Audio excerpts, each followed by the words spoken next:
এক গভীর জঙ্গলে এক ছোট্ট হাতি রবি থাকতো। রবি একদিন খুবই ক্ষুধার্ত ছিল, তাই সে বনের এক প্রান্ত থেকে অন্য প্রান্তে ছোটাছুটি করছিল খাবারের সন্ধানে। সে সব জায়গায় ছোটাছুটি করে খাবার পাচ্ছিল না। হঠাৎ তার সামনে একটি কলা গাছ দেখতে পায়। কলা গাছে পাকা ছড়া ঝুলে আছে, আর তাতে কলাও আছে বেশ। আর তার রবি দেখে বেজায় খুশি। আরে বাহ, এখানে তো অনেক বড় কলা গাছ, আর কলাও আছে বেশ। আজ তো পুরো পেট ভরে খাবো। বাহ, খুব জমে যাবে আজ।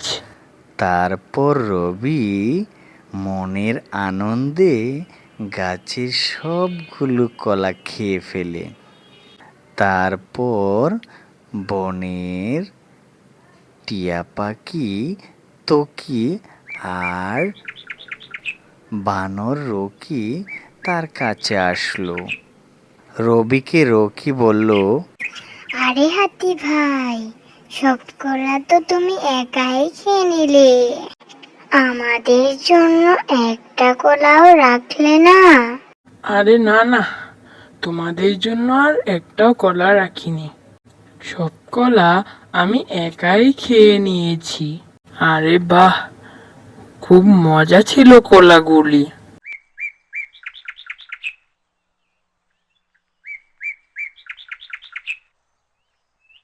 আর তার কিছুক্ষণ পরেই রবি কান্নাকাটি শুরু করে দেয়, কারণ তার প্রচণ্ড পেটে ব্যথা শুরু হয়ে যায়। তারপর বানর রকি আর তকি রবির কাছে আসে। আরে হাতি ভাই, তুমি হঠাৎ এত কান্নাকাটি করছো কেন? তোমার কিছু হয়েছে?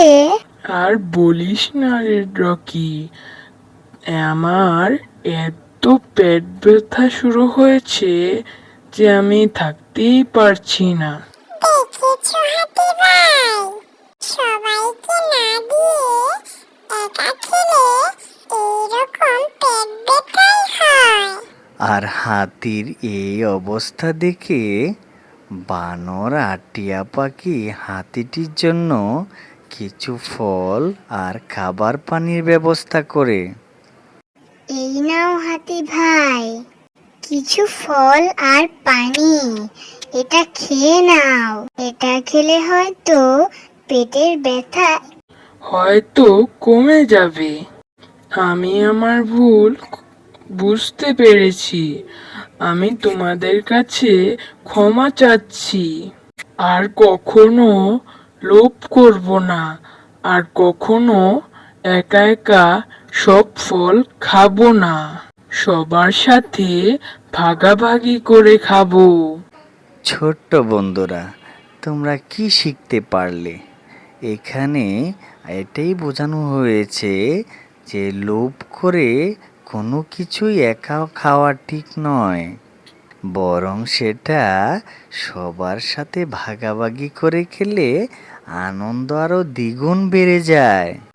তোমরা আমাদের এরকম মজার মজার ভিডিও পেতে আমাদের চ্যানেলটা সাবস্ক্রাইব করে রেখো।